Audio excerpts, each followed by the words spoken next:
แล้วเว้ยเย็นจะไม่กันไปให้เขาถ่ายวิดีโอครับขยันนะใครเอาลูกบอลขึ้นเหมาเนี่ยฮะเฮ้ยเอาใส่ถังกันหน่อยบอล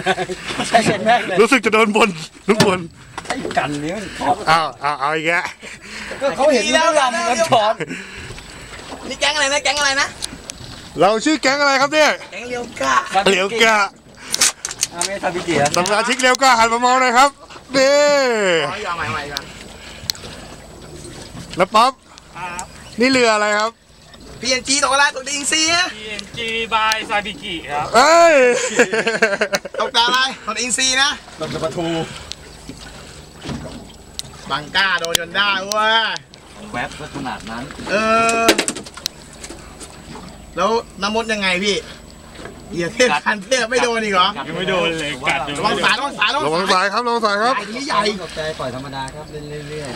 ๆตายแน่อย่าสายหย่อนอย่างเดียวมันรอดค่อยโอโลค่อยใช้หมูแก่ละแล้วหมูเลยอ่ะไม่ครึ่งตัวโฉไอ้ก้าวเว้ยเฮ้ยเรียบร้อยว้าวแท็กมือหน่อยอุ้มแล้วโดนแน่มึงอย่าไปคาปากอยู่อย่าใครคาปากอ่ะสายเบ็ดเหยื่ออะไรครับ